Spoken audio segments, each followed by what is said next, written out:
ઘસારો જે આપણે કહીએ સામાન્ય ભાષામાં કે ઘૂંટણનો ઘસારો, પણ ઘસારા બે જાતના હોય. આમ તો ઘણી જાતના, પણ ઘૂંટણમાં ઘસારો થાય ને બીજો ઘસારો આંગળાઓમાં થતો હોય છે. એમાં હાડકું વધી જાય, એને અમે પ્રાઇમરી નોડ્યુલર ઓસ્ટિયોઆર્થરાઇટિસ, તમે કીધું એનાથી પણ લાંબુ નામ છે. પણ સરળ શબ્દોમાં કહું તો ઉંમરના હિસાબે જે વેર એન્ડ ટેર થાય, ઉંમરના હિસાબે જે વર્ષોથી, ધારો કે આર્મીના લોકો હોય કે પોલીસના લોકો હોય કે જે લોકો આ એથ્લીટ્સ આપણા કે આ ક્રિકેટર્સ જે લોકો બહુ યુઝ કર્યો હોય જોઈન્ટ્સનો, એ લોકોને ઘસારો વહેલો થાય, કારણ કે વેર એન્ડ ટેર બહુ વધારે થયું હોય. લોકોમાં માન્યતાઓ ઘણી એવી હોય છે કે ખાટું ખાવાથી થઈ જાય, અને એવું અમારી પાસે કોઈ એટલીસ્ટ પ્રૂફ નથી કે ખાટું ખાવાથી થાય.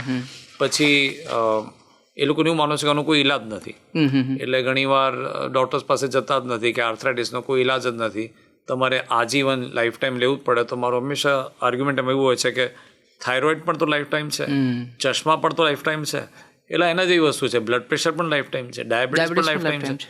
ઉલટાનું ડાયાબિટીસ તો તમારી ઉંમરના સાથે વધતું જાય.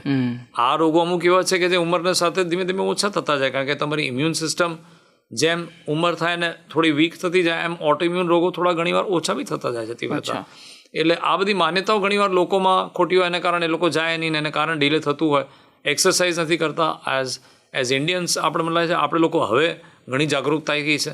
આજથી 20 વર્ષ પહેલાં જ્યારે અમદાવાદમાં તમે જોતા તો આટલા લોકો દોડતા નહોતો, હું તો હતો, અને હવે આટલા લોકો એનું ઘણું બધું આપણે સરકારને પણ આપવું જોઈએ કે એ લોકો આ બધું પ્રમોટ કર્યું છે. ને એ તમે જોશો કે લોકો એક્સરસાઇઝ કોન્શિયસ પહેલાં નહોતા, એટલે એક્સરસાઇઝ કોન્શિયસ આપણે ઓછા છીએ.